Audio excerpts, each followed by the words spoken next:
भूपृष्ठ का 3/4 भाग जो है वो जल से ढका है, ठीक है, और इसलिए जल ग्रह कहना उपयुक्त है। किसको जल ग्रह कहना उपयुक्त है? तो पृथ्वी को, ठीक है। लगभग 3.5 अरब वर्ष पहले क्या था? जीवन आदि महासागरों में प्रारंभ हुआ था, ठीक है। महासागरों में जीवन प्रारंभ हुआ था, ऐसे बोला जाता है। यद्यपि आज भी महासागर जो है वो पृथ्वी की सतह के 2/3 भाग को ढके हुए हैं। मतलब टोटल 71% क्या बोला था मैंने कि महासागर है, और विविध प्रकार के पौधों और जंतुओं को मदद करते हैं। तो महासागरों में भी बहुत ज़्यादा जंतु और पौधे होते हैं। महासागरों का जल जो है वो कैसा होता है? लवणीय होता है, मतलब उनमें क्षार बहुत ज़्यादा होता है, वो खारा होता है। मानवीय उपयोग के लिए वो उपयुक्त नहीं हो सकता, ठीक है। लेकिन कुछ कुछ देश जैसे कि दुबई जैसे या कुछ और है एग्जाम्पल, तो वहाँ पे क्या किया जाता है? इसको अलवण जल में कन्वर्ट किया जाता है और उसका उपयोग किया जाता है, ठीक है।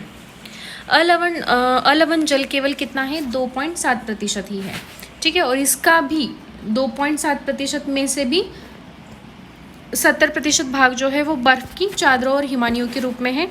कहाँ पे है? अंटार्कटिका में, ग्रीनलैंड में और पर्वतीय प्रदेश में पाया जाता है, ठीक है।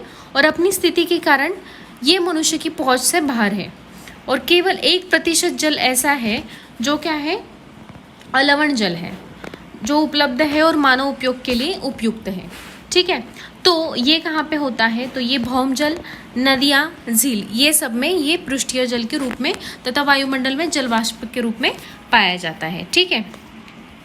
क्या आप जानते हैं एक टपकता नल जो है वो एक वर्ष में 1200 लीटर जल व्यर्थ करता है, ठीक है। तो आप देख सकते हो कि ये जल भी कितना मायने रखता है, ठीक है।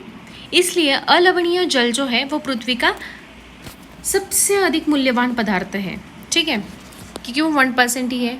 पृथ्वी पर जल न बढ़ाया जा सकता है और न घटाया जा सकता है, ठीक है। मतलब कोई भी चीज़ जैसे कि न कम की जा सकती है ना बढ़ाई जा सकती है, तो उसको क्या किया जाता है? कुल मात्रा जो इसकी स्थिर है, सिर्फ उसके जो विविधता हो सकती है उसमें, जैसे कि उसका रूप बदल सकता है, जैसे कि कभी वाष्पीकरण में हो, कभी वर्षण मतलब पानी के रूप में हो, कभी बर्फ़ के रूप में हो जमा होती हो, ठीक है। यह वाष्पीकरण, वर्षण और वहाँ की प्रक्रियाओं द्वारा क्या होता है? महासागर, वायु, भूमि और पुनः महासागरों में चक्रण के द्वारा निरंतर गतिशील है। तो इसको क्या बोलते हैं? जल चक्र बोलते हैं।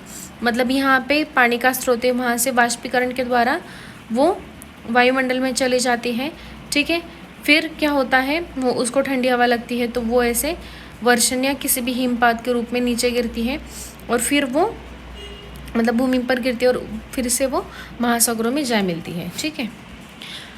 तो इसको क्या बोलते हैं? जल चक्र। फिर है मनुष्य जल की बड़ी मात्रा का उपयोग न केवल पीने के लिए करता है, बट धुलाई में भी करता है, उत्पादन में भी करता है, ठीक है, उत्पादन प्रक्रिया में। फिर जल कृषि के लिए उपयोगी होता है, उद्योगों के लिए, बांधों के जलाशयों के माध्यम से भी विद्युत उत्पादन करने के लिए उपयुक्त होता है।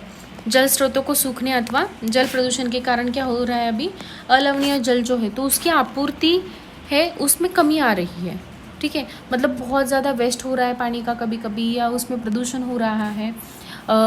अनप्रोसेस्ड वाटर, मतलब जो भी अनप्रोसेस्ड चीज़ें हैं वो नदी में छोड़ दी जाती है या किसी पानी के स्रोत में, तो इसकी वजह से उसका प्रदूषण हो रहा है या उसका वेस्टेज हो रहा है। तो इसके लिए अलवणीय जल जो है उसकी आपूर्ति कम हो रही है।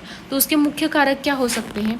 तो बढ़ती जनसंख्या, उसके लिए उसका ज़्यादा यूज़, फिर भोजन, नकदी फसलों की बढ़ती मांग जो है उसके लिए, फिर बढ़ता नगरीकरण और बेहतर जीवन का स्तर। तो बेहतर जीवन का स्तर मतलब क्या?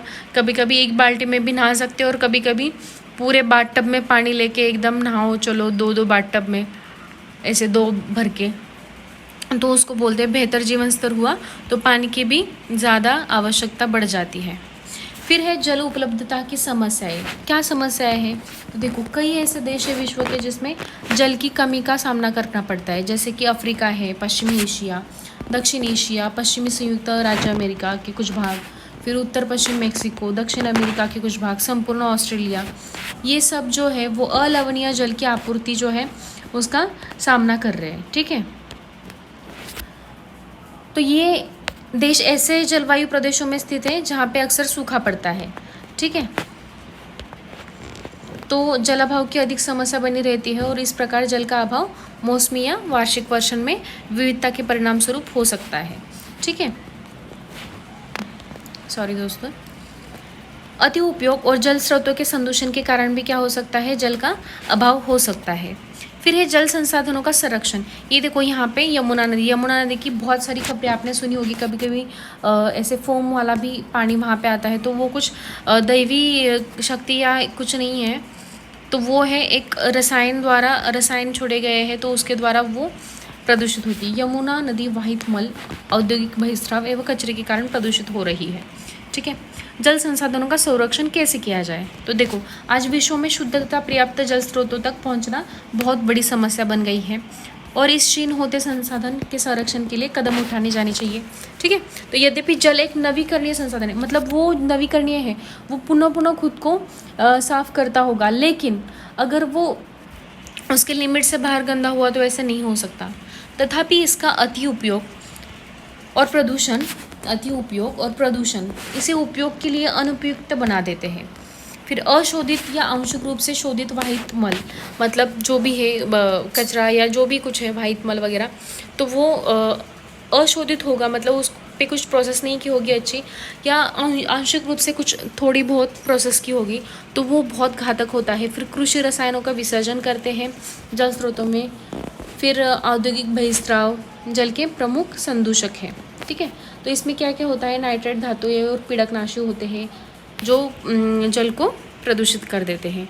इनमें से अधिकांश रसायन जो है वो अजैव निम्नीकरण होने के कारण जल द्वारा मानव शरीर में पहुंच जाते हैं। अजैव निम्नीकरण मतलब क्या, वो अजैविक होते हैं, अजैविक है तो उनका निम्नीकरण हो ही नहीं सकता, मतलब वो डिकम्पोज नहीं हो सकते। ठीक है, तो वो क्या होते हैं, जब वो मानव किसी न किसी रूप में वो पानी पिएगा, उसके शरीर में जाएगा, या मछलियों के द्वारा मछलियों द्वारा वो ग्रहण किया जाएगा, और उसी तालाब के या उसी जल संग्रहण के जो मछली है वो मानव द्वारा अगर खाए जाएंगे तो मानव के शरीर में भी वो रसायन इनडायरेक्टली चले जाएंगे। इन प्रदूषकों को जल निकायों में छोड़ने से पूर्व बहिस्रावों को उपयुक्त विधियों से संशोधित करके जल प्रदूषण नियंत्रित किया जा सकता है। छोड़ो, मगर उसमें कुछ प्रक्रिया करो अच्छे से ताकि पानी को कुछ हानि ना पहुँचे। फिर है वन और अन्य वनस्पति आवरण धरातलीय प्रवाह को मंद कर देते हैं, मतलब धरातलीय प्रवाह जो है वो किसकी वजह से, वन और अन्य वनस्पति आवरण की वजह से मंद होता है। फिर भूमिगत जल को पुनः पूरित करते हैं। ठीक है, तो इसके लिए जल संग्रहण पृष्ठीय प्रवाह को बचाने की दूसरी विधि है। मतलब अगर पानी वगैरह वन या वनस्पति वगैरह लगाएंगे तो वहाँ पे जल क्या होगा, वहाँ पे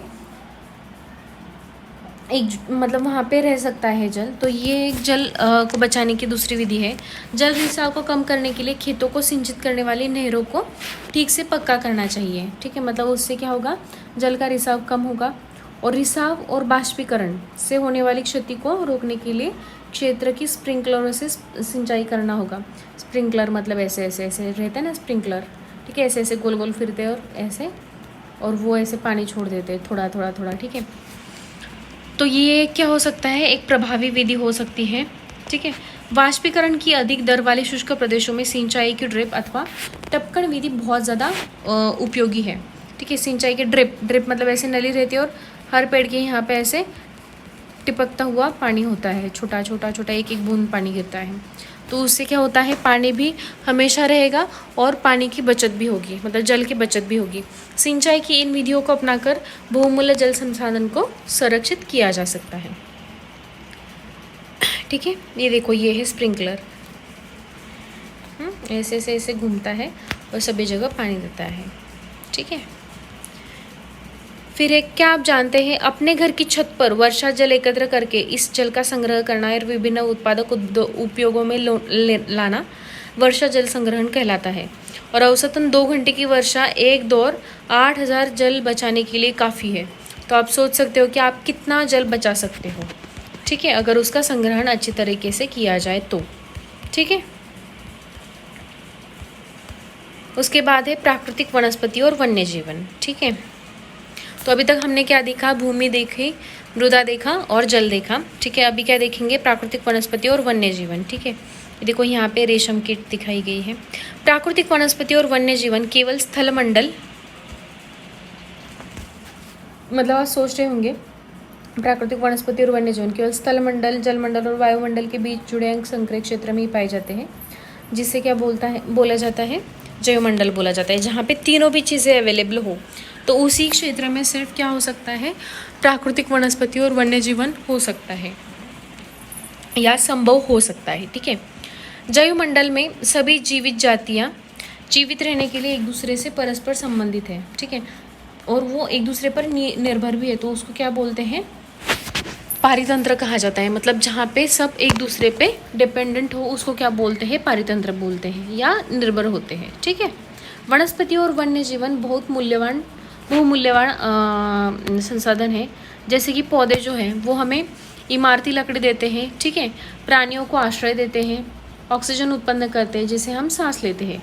फिर फसलों को उगाने के लिए आवश्यक होती है मृदा। ठीक है, तो उसकी सुरक्षा कौन करता है, वो भी पौधे ही करते हैं। ठीक है, अगर पौधे वहाँ से हटाए जाए तो मृदा की क्षति होगी या निम्नीकरण होगी और वहाँ पे मरुस्थल निर्माण हो सकता है। फिर रक्षक मेखला के रूप में, जैसे हमने अभी देखा इसके पहले। फिर भूमिगत जल के संग्राहक के रूप में, जहाँ पे वनस्पतियाँ होती है तो वहाँ पे जल संग्रहित हो जाता है। ठीक है, हमें फल, लैटेक्स, टार्पिन, ये तेल, गोंद, औषधीय पौधे, ये सब कागज, ये सब चीज़ें पौधों से ही प्राप्त होती हैं।